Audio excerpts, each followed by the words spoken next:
Allez, salut à tous. Ça fait un bon moment, quasiment 2 mois que j'ai pas fait de vidéo. J'étais pas mal occupé les derniers temps. Il y a eu pas mal de travaux, pas mal de différentes choses. Et du coup, j'ai pas pu faire de vidéo. C'est vrai que j'ai fait un peu moins de jardin que normalement aussi, mais il y a des petites évolutions à montrer. Pour une fois, je vais vous montrer un petit peu l'avancée aussi de certains travaux. Voilà, je vous montre ça vite fait, mais c'est juste pour le plaisir. Et puis moi, ça me fait un petit marqueur de temps. Donc, il y en a qui sont sur mon Discord, donc qui suivent ça en photo au fur et à mesure. Et puis pour les autres, là par exemple, ici, j'ai bien avancé ma cuisine là. J'ai finalisé mon évier, ma vasque, ma grosse vasque en pierre qui est maintenant posée sur un support en bois que j'avais fabriqué il y a quelques temps. J'ai encore des petites finitions dessus, mais surtout j'ai enfin réussi à carreler les murs, des murs qui étaient complètement de traviole, ça a été pas évident à carreler. Et puis vu que c'est un évier pas standard, ça n'a pas été facile d'y fixer un robinet, mais avec un système d'un crochet de chariot à bœuf d'un voisin qu'on a récupéré, et ben, on a réussi à fixer ça super solidement au mur. Et donc là, je suis bien content d'avoir un truc un peu fonctionnel après 2 ans de bonne clochardise dans cette cuisine. Ça va un petit peu mieux, même si tout n'est pas réglé, loin de là. Et il y a encore beaucoup de choses à faire, mais voilà, c'est déjà des petites avancées qui vont bien. Là, on voit cette zone, c'est un peu moche, mais je l'ai couverte de bâches d'occultage, des bâches en plastique. C'est l'ancien toit d'une stabulation d'un voisin paysan qui me les a passées au moment où il a changé son toit. Donc du coup, c'est de la récup. Et je l'avais découpé en bandes de à peu près 1,20 m de large et 10 mètres de long, ou un peu moins de 10 mètres, ça dépend desquels. Et ça me sert en fait à préparer des carrés potagers. Donc c'est très moche comme ça, mais ça va un peu tuer toute la végétation en dessous et ça va me permettre de faire des nouvelles zones de culture au printemps prochain ici. Là, au niveau du potager, vous allez voir pas mal de désolation. J'ai encore enlevé une partie des pieds de tomates qui restaient tout à l'heure. Ils sont quasiment tous enlevés. De toute façon, là, à ce stade, même les pieds qui produisent encore des tomates, elles sont vraiment plus bonnes du tout niveau goût. Donc, c'est pas la peine d'insister. Quoi de neuf ici? Bon, c'est un peu le fourre-tout. Ouais, là, en fait, on voit beaucoup de déchets de bois parce que j'ai très fortement taillé mon cognacier. C'est la plus grosse taille que je lui ai jamais fait. Là, je l'ai vraiment bien aéré, surtout dans le centre pour qu'il y ait de l'air qui passe, qu'il y ait un peu de moins de risque de maladies cryptogamiques. Là, cette année, il y a eu ces fameux champignons là qui infectent les coins et qui empêchent les coins de tomber. En fait, c'est une technique que ces champignons ils ont pour pouvoir se diffuser le plus possible, diffuser leurs spores en hauteur. Ils sont encore plus efficaces quand les coins restent sur l'arbre que quand ils tombent. Donc j'ai eu quelques fruits qui ont eu cette maladie. Bon, c'était pas très important, hein, mais plus on a des arbres qui sont mal aérés dans le centre, et plus moins il y a de circulation d'air, plus il y a de stagnation d'eau, et plus ce genre de choses peuvent arriver. Donc là, je l'ai fortement taillé vers le centre. Et ce cognacier qui a une quarantaine d'années, là, bah, ça va lui faire une bonne. Ouais, ça va lui mettre un bon coup de boost l'année prochaine, je pense. Et il y a des chances qu'il me fasse encore beaucoup de fruits. Mais donc, du coup, moi, ça me fait beaucoup de déchets. Et c'est très bien. Je vais me choper un broyeur un de ces jours et on va se faire un peu du BRF. On va se faire, voilà. Donc, j'ai pareil, ce frêne, je l'ai un petit peu taillé, mais ça mériterait d'être taillé plus en détail. Bah alors, Chabron, tu me suis partout, toi. Voilà. J'ai mangé plein de figues les derniers temps, c'est trop bien. Mon arbre, là, qui a quelques années, il commence à en faire. Il commence à en faire plein, là, vous voyez, là, il y en a des murs un peu à gauche, à droite, là. C'est très bien. Là, pour un arbre qui a 4-5 ans, il commence à vraiment pas trop mal donner. Je pense qu'il y en a un qui a beaucoup de potentiel. C'est cet arbre-là, parce que c'est une bouture que j'ai plantée il y a un an. Et il fait déjà plus d'1,50 m de haut. Donc celui-ci, je pense qu'il se plaît bien à cet endroit-là. Il y a des arbres que j'ai plantés à 3 ans qui sont nettement plus petits que ça. Les vestiges de culture, là on voit qu'il y a encore un peu de cucurbitacées, il y a encore des pâtissons, tout ça, mais là on voit évidemment que les plants commencent à être infestés d'oïdium, c'est normal pour la saison. Donc les taches blanches sur les feuilles. L'oïdium est une maladie qui permet encore de manger les fruits, mais malheureusement elle empêche un peu la plante de faire de la photosynthèse. Du coup forcément les productions sont sacrément réduites à cause de ça. Mais bon, c'était des pâtissons dont Ricacco m'avait passé des graines et j'avais fait des semis directs. Et ça a pas trop mal marché. Donc voilà, là il y en aura un petit peu à gauche à droite, c'est sympa. Ah. Ouais, bah celui-ci. Non, il est encore vert le. Je sais plus si on dit un pédoncule ou un opercule. Je crois que c'est un pédoncule. Euh, Ouais, c'est encore vert. Donc ça veut dire que je peux le laisser mûrir encore un petit peu. Bon voilà, il y aura quelques pâtissons ici, rien d'incroyable, mais voilà. Je vais essayer d'éviter de marcher sur des clous rouillés. Donc le carré potager d'Hélène, je l'ai bien nettoyé tout à l'heure, j'ai enlevé une partie des pieds de tomates. Et je pense que je vais pas tarder à y faire des semis de fèves. Là, on voit que les céleris, ils étaient en végétation pendant tout l'été. Ils poussaient pas parce qu'ils avaient trop chaud. Et là, ils sont en train de magnifiquement se développer. Là. Autant les choux, il y en a certains, je pense, qui ont pris des traumas et qui vont jamais trop grandir parce qu'ils se sont beaucoup fait attaquer quand ils étaient petits. On va voir, hein, ils ont encore une chance de partir. Mais là, les céleris, c'est plutôt bien engagé. J'avais une boîte de. Enfin, un sachet de haricots rouges qui s'était fait attaquer par des rats dans ma cave. C'était plein de crottes de souris et tout ça. Donc je m'étais dit, bon, bah, c'est pas grave, je les mange pas, je vais les balancer en compost dans mes carrés potagers. Et ils ont germé. Alors bon, je pense que ça sera beaucoup trop tard pour qu'ils aient le temps de faire des gousses, hein. J'aurais mieux fait de les garder comme des semences pour l'année prochaine. Il doit encore en rester un petit peu, je les ai pas tous mis au compost. Mais on voit qu'ils sont tous en train de germer. Mais là, malheureusement, avec le froid qui arrive, ils auront jamais le temps de finir leur gousse de haricots rouges. Dommage. Voilà, ça c'est des, ça, c'est des plantes que je récupère dans le composteur d'un cimetière. Des fois je passe devant et je vois qu'il y a plein de plantes dedans. Donc j'en récupère quelques-unes et je leur redonne une deuxième vie ici. Alors, allons jeter un coup d'œil rapidement. Donc là on voit que j'ai plein de bois. J'ai récupéré du bois pour un projet à venir qui est de construire un toit ici. Alors ça c'est un projet que je vais peut-être pouvoir faire en novembre avec mon ami Yann qui va venir à la maison. Je sais pas si on aura le temps et surtout s'il fera suffisamment beau pour le faire parce que c'est pas le genre de projet qui se fait sous la pluie.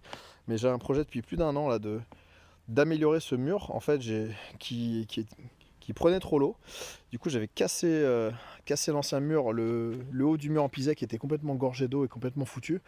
Je l'avais reconstruit de manière solide et là maintenant j'ai pour but de faire un toit qui fasse à peu près 1,20 m de profondeur avec une gouttière au bout pour que ça régule mieux l'eau sur ce toit là et avec une colonne d'eau. Donc en fait quand j'ai conçu le mur j'ai fait en sorte qu'il soit penché de 1% vers la gauche.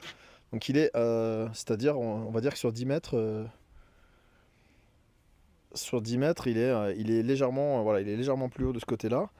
Et donc ça goutte dans ce sens-là, avec une gouttière au bout et une colonne. Et comme ça, en bas, le jour où je reconstruis une serre, parce que là, ma serre cet hiver, elle s'est fait décimer. Donc là, vous voyez, j'ai une cuve de 1000 litres. Donc j'ai déjà une colonne qui récupère l'eau de mon toit là. Et je voudrais faire pareil de l'autre côté, donc j'ai une autre cuve de 1000 litres là qui s'est fait envahir par la végétation et qui est cassée, mais de toute façon je voudrais en mettre une nouvelle. Oh, il y a une vache qui nous dit bonjour, salut. Et donc je voudrais aussi récupérer de l'eau par ce petit bout de toit. Voilà. D'ailleurs, l'ancienne serre, on voit qu'il y a évidemment plein de choses qui sont parties l'année dernière, notamment des super beaux cosmos là, et des cucurbitacées. Je me demande si c'est pas des hybrides, parce que je vois qu'ils sont tout en longueur, je sais pas ce que c'est comme variété. Alors c'est peut-être des courgettes. J'irai voir tout à l'heure ce qui a poussé. Je sais qu'il y a encore plein de bonnes carottes aussi à récupérer en bas, j'avais fait des semis qui avaient pas trop mal marché. Ok, j'irai voir ça plus tard. Aujourd'hui d'ailleurs j'ai ramassé mes premiers crônes du Japon. Oh, un chat gris. Ça va, Chabron?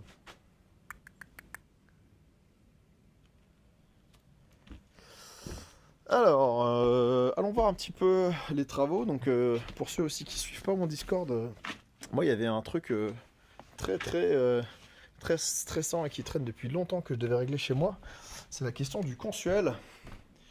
Et donc les derniers temps, j'ai beaucoup bricolé sur mon tableau électrique que j'avais déjà fait il y a un bon moment. En fait, on l'avait démarré en le faisant avec Belette et en fait, il y avait des trucs qui allaient pas au niveau de l'arrivée électrique et au niveau de certains trucs de sécurité. Donc il a fallu que je reprenne un peu des choses avec un copain qui est électricien. Enfin, il y avait une bonne base, hein, bien sûr, hein.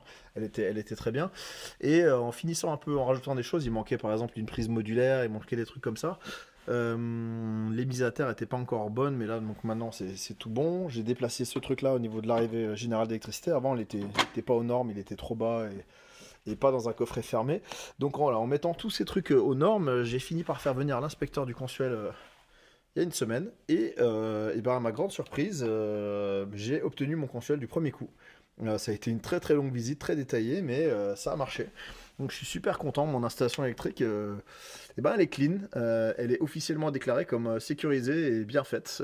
Donc bah, pour un truc autoconstruit, ça fait très plaisir parce que je suis pas du métier. Mais après, l'électricité, c'est encore une fois, c'est juste des Lego un tout petit peu savants, hein. Il faut juste faire attention de les assembler de la bonne façon et sécuriser, mais ça n'a rien de vraiment très compliqué. Et bah, là, en l'occurrence, pour une installation très minimaliste comme la mienne, ça a fonctionné. Donc je suis bien content.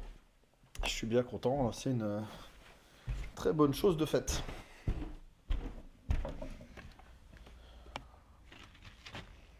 Je sors de quelques jours de gros événements sur Lyon, je suis encore assez fatigué, donc c'est encore un peu le chaos partout, je n'ai pas encore tout rangé et tout ça. Donc voilà, pour le toit dont je vous parlais tout à l'heure, le but ça va être de le faire en sapin, donc là j'ai du sapin pas cher que je récupère à la scierie du village. Et voilà, donc là des chevrons, des voliges, et on va bosser avec tout ça. Quoi d'autre au niveau des travaux? Ah oui, j'ai un petit truc, bon c'est pas grand chose, mais c'est le genre de petits détails qui ont joué en ma faveur, je pense, pour la préparation du consuel. C'est que pour jouer la carte de la sécurité au maximum pour la salle de bain, qui est le point le plus sensible du consuel au niveau des normes électriques, et ce qui est parfaitement logique, et ben, j'avais décidé de coffrer, de carrément coffrer tout le fond de ma salle de bain, où j'ai mon lave-linge et mon chauffe-eau, et de les coffrer en fait derrière bah voilà, une porte glissante, tout ça, sauf qu'en fait je suis allé voir en magasin combien ça coûtait une porte glissante de ce genre là, et c'était 400 ou 450 euros. Donc j'ai fait allez vous faire foutre, et j'ai pris du bois de récup, j'ai pris des trucs et je l'ai fabriqué moi-même. Alors c'était un peu plus d'une journée de travail, hein, c'est sûr, ça se fait pas en 2 secondes, mais voilà, c'est rigolo. J'ai fabriqué tous les rails en bois et tout ça. Les roues là qu'on voit en dessous, c'est des roues d'aspirateur que j'avais récupérées, mais j'ai il y a Kenono, un copain qui m'a filé des trucs, des anciennes roues de roller, roues et roulements de roller, avec un truc qu'il a imprimé en 3D. Que je pourrais mettre à la place de ces roues pour que ça soit encore plus précis. Donc je les changerai à l'occasion, mais là déjà en l'état il fonctionne bien, hein, mais ça sera encore mieux avec les systèmes d'Arnaud. Et voilà. Et du coup, bah, au lieu que ça me coûte 400 euros, ça m'a coûté à peu près 12 euros, ouais c'est ça, 12 ou 14 euros de bois. Donc c'est un peu mieux. Vu que j'ai pris du bois vert. Donc il y a des gens qui veulent pas travailler avec du bois vert, hein, pour des meubles évidemment, parce que c'est du bois qui bouge, mais là moi c'est un truc, c'est pas de la haute précision, donc du coup c'est pas grave du tout si le bois se rétracte un petit peu. Allez, allons voir le cœur du potager. Donc là évidemment ça va être un massacre, hein, par rapport aux dernières vidéos. Donc là cette année ça a été des grosses récoltes, grosses récoltes de tomates, hein. Je pense que j'ai dû faire dans les pas loin de 150 kg de tomates, même si malheureusement le mois de septembre a été un peu frais, donc du coup il a pas mal ralenti d'un coup la production, j'aurais pu vraiment dépasser encore tout ça. Et du coup voilà la zone potagère que j'ai beaucoup vidée tout à l'heure. Donc j'ai enlevé une grosse partie des pieds de tomates, il y a encore les tuteurs qui sont là. Là on voit une zone là où j'ai planté énormément de mâches, donc là 150 pieds de mâches, je commence déjà à en récolter plein, donc c'est super bon, elle est délicieuse. Il y a encore des choux de l'année dernière, c'est étonnant qu'ils ne soient pas montés cet été, donc je les laisse pousser, pour l'instant on va voir où ils vont. La bonne nouvelle c'est que mes pieds de cardon qui étaient montés en fleurs, je pensais qu'ils allaient mourir, mais en fait je sais pas si c'est des rejets qu'il y a au pied ou si c'est le même pied, mais la plupart sont en train de repartir, et de manière bien vigoureuse en plus. Du coup là je suis parti pour avoir des magnifiques cardons d'ici pas trop longtemps, hein, je pense d'ici 1 mois et demi, 2 mois, parce que c'est des plantes qui aiment pas trop la chaleur. Donc du coup les cardons c'est très bien parti. Là on voit mon céleri perpétuel, enfin c'est pas un vrai céleri perpétuel d'ailleurs, mais il est censé vivre 2 ou 3 ans. Pour l'instant il est reparti, on voit les parties ligneuses qui avaient grainé, qui avaient fleuri, qui sont mortes, mais le reste repart en dessous. Donc c'est un céleri qui se mange plus comme un condiment que comme un légume. C'est plutôt ça va être presque une sorte de persil plus qu'autre chose, mais ouais, c'est très sympa, ça a beaucoup de goût et c'est une plante très agréable. Là ici j'ai fait une expérience. Alors j'en ai déjà un autre qui est dans le salon, mais j'ai des très beaux pieds de piment oiseau cette année qui sont très productifs. Là j'ai déjà ramassé plein de fruits sur ce pied là, il y en a encore plein d'autres qui arrivent, et du coup puisque c'est des pieds qui craignent le gel, je vais essayer de les mettre en pot pour les faire survivre à l'intérieur cet hiver, et éventuellement les replanter en fin de printemps quand il n'y aura plus de risque de geler. Donc on va voir, c'est une expérience que je fais. À la base je voulais le faire qu'avec un pied, mais vu que je l'ai fait il y a 1 mois et qu'il a l'air de bien se plaire en pot, on va essayer avec celui-là aussi. Alors normalement quand on transplante on devrait enlever tous les fruits, tout ça, c'est ce que j'ai fait sur l'autre, mais là sur celui-là je vais essayer de le faire un peu brut de décoffrage. On va bien voir. Un autre cardon d'ailleurs ici qui repart bien.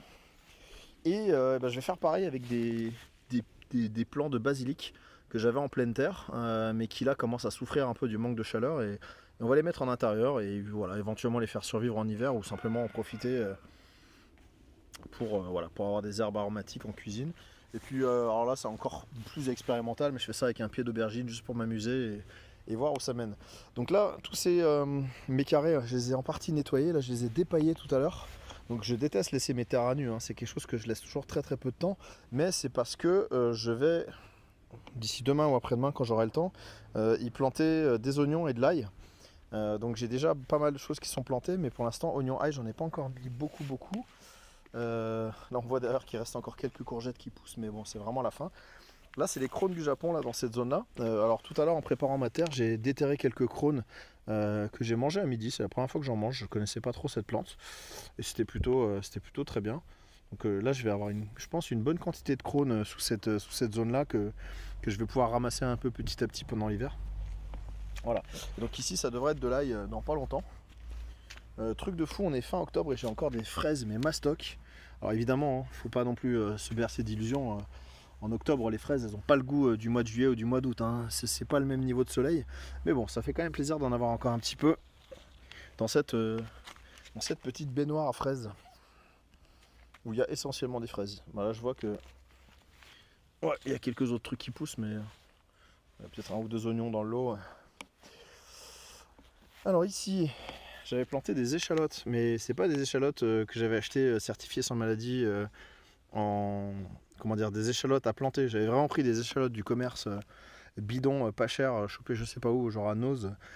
Et elles ont mis longtemps à germer, donc je me suis dit merde, elles doivent être traitées avec des antigerminatifs. Et c'était sûrement le cas d'ailleurs. Mais finalement, et ben, au bout de bien 10 jours, 2 semaines, elles ont commencé à germer. Et donc c'est bien parti là. Il y a plein d'échalotes qui vont arriver, ce qui est une des cultures les plus faciles possibles au jardin. Pour ceux qui n'ont jamais fait de potager, cultivez d'abord des échalotes avant toute chose, hein. Vous allez voir à quel point c'est satisfaisant et facile.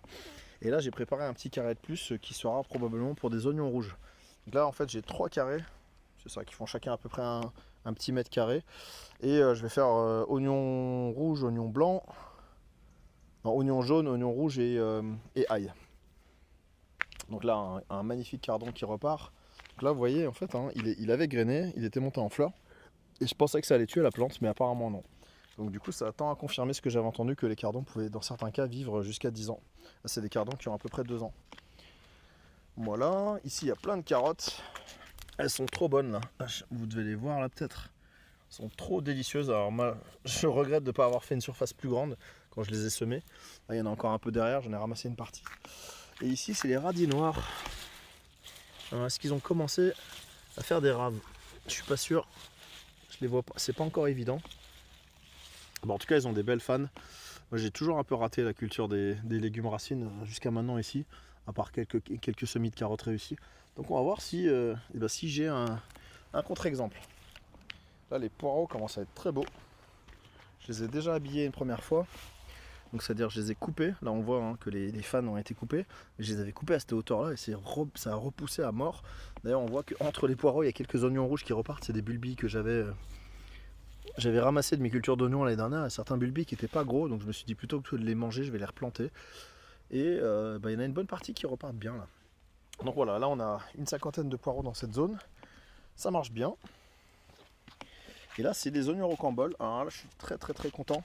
Parce que les oignons rocambole, en fait j'avais récupéré littéralement juste deux plants, deux petits oignons. Et il m'avait fait plein de petits bulbilles.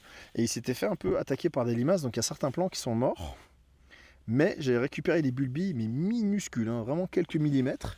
Je les ai mis en terre, et ben à ma grande surprise, ils sont repartis. Et même tout petits, en fait, ils ont réussi à super bien repartir. Et du coup, là, j'ai je sais pas, une vingtaine de pieds d'oignons rocambole qui vont partir, donc c'est-à-dire des oignons perpétuels qui se multiplient vraiment à vitesse grand V. Hein. Donc les oignons rocambole, une fois que tu en as, normalement, tu es couvert en oignons pour ta vie. Hein, si tu arrives à les multiplier à l'infini. Et il y a Leto qui nous fait des cascades. Ça va le chat philosophe? Ah Leto. Voilà. Ça c'est son point d'observation en fait, où il aime se caler et observer les vaches. Et leur chercher la merde de manière sécurisée. Donc ouais, de la mâche en ce moment à tous les repas. C'est un plaisir. Et enfin, on va finir par la partie du haut, où, bah, évidemment, ça a bien changé aussi depuis cet été. Ça, c'est aussi fait partie des plantes récupérées dans le composteur du cimetière. Là, c'est mon petit coin pépinière là-bas. Là, j'ai des pêchers que j'ai plantés, où j'ai planté des noyaux qui vont être bientôt prêts à être mis en terre. Donc voilà. On voit d'ailleurs les deux pieds oranges, c'est des vinaigriers. C'est vraiment un arbre que j'affectionne beaucoup. Très bonne nouvelle du côté des artichauts, pareil. Mes artichauts que j'ai récoltés, j'ai eu l'impression que les plantes étaient mortes, mais en fait elles ont bien fait des rejets. Donc du coup, voilà, l'artichaut est une plante quasi perpétuelle. Et ben, j'aurai le plaisir d'en avoir un nouveau plein. Et d'ailleurs là, celui-ci pousse à une vitesse pas possible, hein. Il était minuscule il y a encore quelques jours. Et du coup, j'ai l'assurance d'avoir encore plein d'artichauts en plus cette année. Donc ça c'est bien. Mon petit figuier, c'est des figues violettes. J'en ai récolté un petit peu sur ce pied là. Hop, on voit pas bien. Mais ouais, il y a des fruits. Pour un arbre pas bien gros, mais il y a des fruits. Donc ici, hein, c'est l'apocalypse, hein, bien sûr, par rapport à cet été. Presque tout est mort et tout ça. Mais en même temps, il y a un regain de vie parce que j'ai fait beaucoup de semis d'engrais verts. Donc beaucoup de choses différentes. Là, on voit encore les haricots rouges variété Mélissa. Il y en a plein, plein, plein, hein. Donc là, je les laisse. Bon, je joue un peu avec le feu, mais je les laisse vraiment jusqu'à la limite du gel pour qu'ils grandissent le plus possible. Salut. Salut, gros chat. Tu viens faire ta star sur la caméra. Oh. On ira regarder ça après. Donc du coup, là, énormément de haricots rouges Mélissa. Je peux encore en manger un petit peu. Mais après, moi, j'ai surtout pour objectif de me faire une très grosse quantité de graines pour pouvoir faire des cultures plus grandes l'année dernière. En tout cas, ce tipi à haricots est vraiment validé. Si Chabron ne me le détruit pas. Hein. Voilà, donc ça c'était bien. C'est la culture des haricots, ça a très bien marché. J'avais mis 2 variétés différentes, des verts et des violets. Bon, c'est vraiment les violets qui ont le mieux marché, hein, mais les verts c'était sympa quand même. Ici, c'est des patates douces. Première fois que j'en fais. Et qu'est-ce que ça donne? Ça va être le moment de les récolter là. J'en vois qui dépassent. Du sol là. Ouais. Je pense que. Je sais pas si on voit. Ouais, il y a des petits bouts. Elles sont vraiment elles sont rouge-rose là, ces patates douces. Donc je vais les récolter d'un moment à l'autre. Ça va être un plaisir d'avoir ses propres patates douces. Donc là, les tomates, c'est vraiment la fin. Là, c'est pareil, ces pieds, ils sont noirs de mildiou. Il va falloir les récolter. C'est vrai qu'en plus, plus on laisse le mildiou se développer, plus ça fait des spores qui pourront infecter les plants l'année prochaine. Mais c'est comme ça, c'est pas grave. Donc là, il y a plein de choux à gauche à droite. Il y en a beaucoup que j'avais récupérés dans les poubelles d'un gamme vert. Donc des choux que j'avais plantés, que j'avais récupérés gratos. Et puis il y en a aussi quelques-uns que j'ai achetés. Mais bon, voilà, c'est tous des plants que j'ai incorporés, on va dire, dans les 4-5 dernières semaines. Et c'est un peu mélangé. Il y a des choux cabus, des choux-fleurs, des choux rouges. Et ils sont en train de... Eux, ils apprécient énormément l'automne extrêmement humide qu'on a. Donc du coup, ils explosent bien. Et pendant ce temps-là, il y a Chabron qui fait des cabrioles. Il fait son intéressant devant la caméra. Le gros. Le gros chat.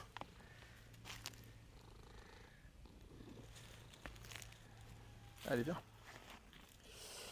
Et donc là, on voit un peu partout qu'il y a des petites choses qui poussent. C'est parce que j'ai fait des semis à la volée de plein de différents types d'engrais verts. Donc en fait, il y a de la moutarde, de la roquette, de la vesse, de la luzerne et encore un autre truc que j'ai oublié. Donc là, le but, c'est de faire un vrai couvert végétal pour que toute cette terre ne soit pas à nu pendant l'hiver. Et que ça empêche aussi d'autres choses de pousser, notamment ça là, les asperges sauvages, ça j'aime pas trop, c'est une plante toxique. C'est une plante anti-taupe. Et voilà, donc là il y a des betteraves qui poussent. D'ailleurs celle-là, je crois que celle-là, il faudrait que je la récolte. Les tournesols, c'est un peu la fin. Bon, ils sont encore en vie, mais j'ai déjà coupé la tête. Ceux qui avaient des belles têtes, je les ai coupés pour que les oiseaux ne mangent pas toutes les graines tout de suite. Je leur redonnerai les graines plutôt en hiver quand ils auront moins d'autres choses à manger. Quelques petits potimarrons, mais cette année c'est quand même un peu raté ces cultures-là. J'aurai le plaisir d'en avoir un petit peu, mais quelques salades qui sont montées. Donc ça, celle-là, les dernières salades iceberg, je les laisse monter, c'est très bien, ça fait des semences gratuites.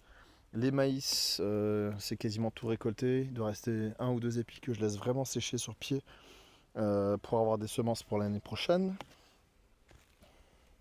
Donc voilà, ici les engrais verts, on voit que les engrais verts sont en concurrence avec les graminées présents naturellement, donc les chiens-dents, les différents types d'herbes et tout ça. Donc là, mon but, c'est que la moutarde, elle pousse le plus possible pour qu'elle empêche justement les graminées de pousser. Voilà, on voit que j'ai fait des semis aussi de laitue.